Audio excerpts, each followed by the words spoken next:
WWE Saturday Night Main Event, November 1st.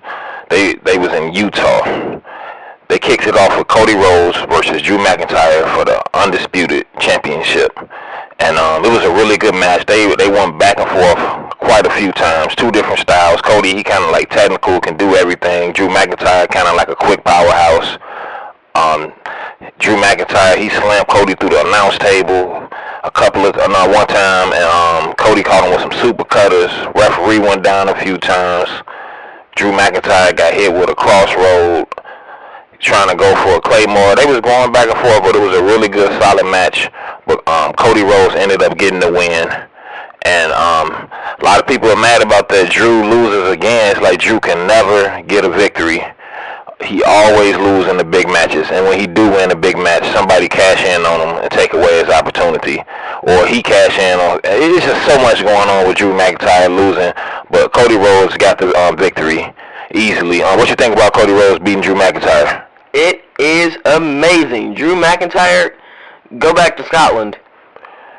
Well, after that match, they had CM Punk in the back getting ready. He got a big match against Jay for that vacant world heavyweight, that world title. And then after that, they go into a Tiffany Stratton and like a Jay Cargill promo, pretty much showing the history between them two for this past year, especially this year. They done fought a bunch of times. They had the really big match at SummerSlam.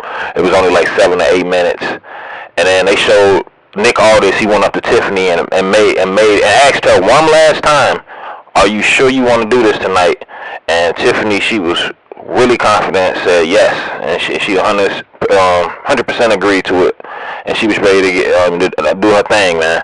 And then after that, they showed a little clip of they went to the Utah food bank, and they had R-Truth and Montez Ford giving back to the community with everything that's going on, handing out food, taking pictures, autographs, doing their thing. They real two likable WWE superstars. A lot of fans rock with them on and off the camera. And then after that, they showed a bunch of celebrities that they had in attendance at the night of the Utah crowd, a bunch of people. One of the main ones they were showing a lot, who was sitting right behind the announce table, was Post Malone. And then after that, they got straight into one of the biggest matches of the evening. Everybody was waiting for and talking about Jay Cargill versus Tiffany Stratton for the Women's Undisputed title. And let me tell you, this was a great match, but it did not last long. This was a squash match all the way around the board. Jay came in doing her thing out the gate, and Tiffany Stratton, you saying she can barely move. She couldn't hit her moonsaults or nothing. Jay was beating her ass. Even the announcer was talking about how this is the angriest they ever seen Jay. She was catching her in moves and multiples of 3. She did like the sideways body slam when you throw them over the head 3 times. She hit Tiffany Stratton with a power bomb 3 times in a row. She was beating her ass all around the whole match, the entire match. The crowd was dead quiet. The move was the 3 fall away slams. Jay was landing all her big moves, like all her fancy moves she doing. Then at the end, not after like 4 or 5 minutes, she hit her with that jaded and caught the pin for the win easily. And Jay Cargill is officially the women's undisputed champion. This is the biggest championship she ever won in her life. She beat Tiffany Stratton, and Tiffy time is officially over. What you think about this, man? It's amazing!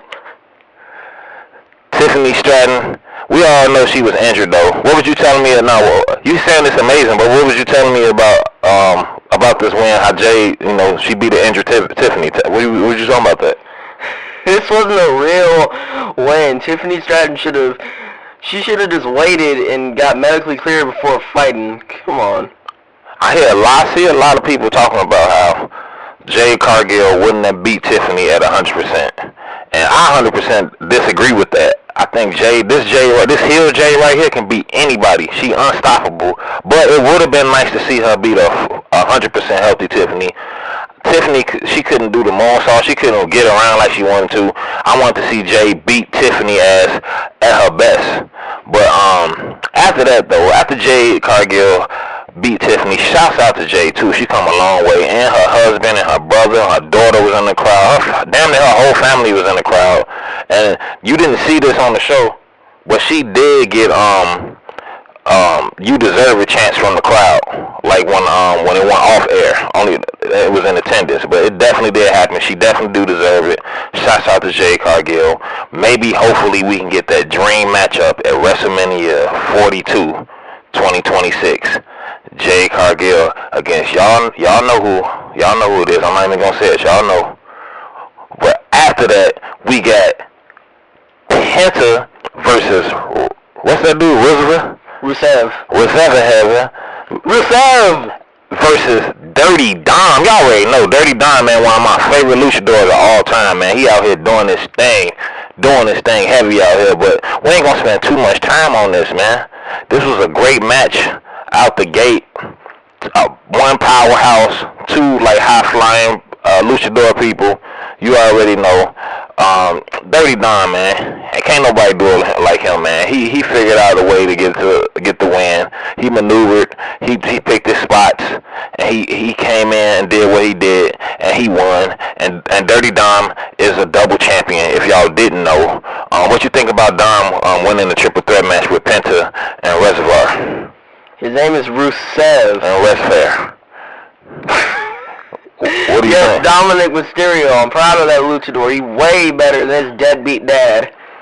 I don't know. Oh, that's taking it too far. We already know Rey Mysterio, man. He a legend out here. I don't know Dirty Dom will be better than him. But after that, though, they showed Jey Uso getting ready for one of the biggest matches in his career. You know, he getting ready in the back. And then when they came back, they pretty much got right to it. Jey Uso versus CM Punk, the Chicago kid himself, the one who's married to what was her name? What AJ Lee. Look, AJ Lee, she came there. She went the West. She did her thing at WrestlePalooza, and her ass left. She ain't never coming back. That was a one-time thing. She ain't fighting no more. Y'all was getting hyped up for no reason, but this was a pretty good match. I always like to see Jey Uso matches. Him and Jimmy, to me, they two of the best out there to ever do it. Two of the best Samoan-style wrestlers, too. CM Punk, I'm not a huge fan of him, but they was definitely going back and forth. It was a real hard-hitting match. Man, you could definitely feel like these dudes don't like each other. And Jey Uso, he don't give a damn. He'll even run through his own brother to get a title shot. We seen that. No loyalty.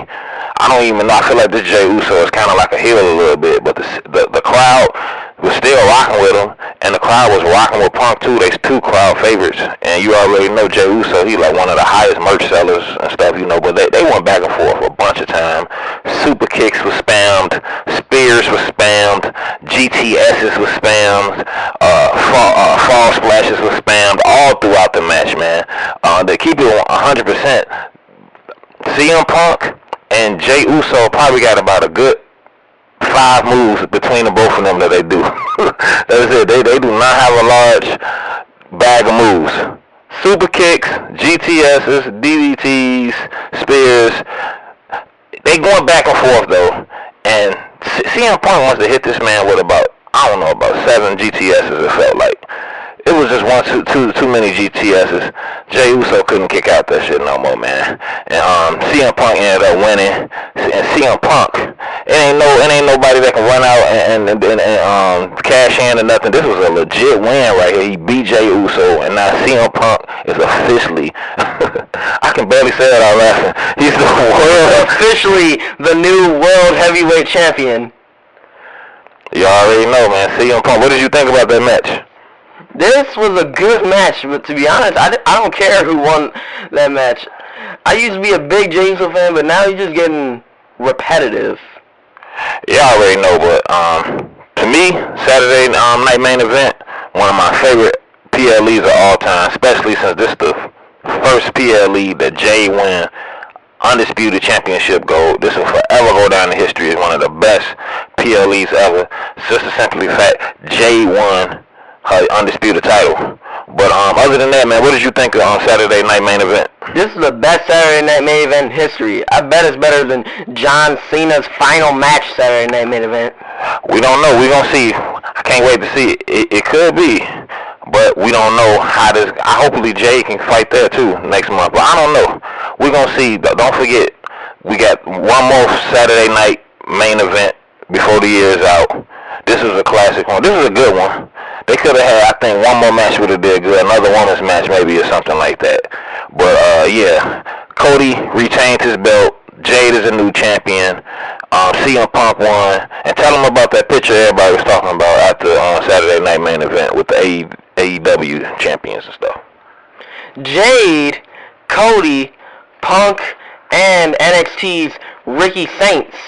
They all came from AEW, and now they're all the main champions.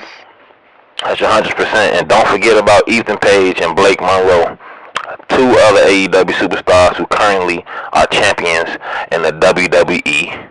Facts.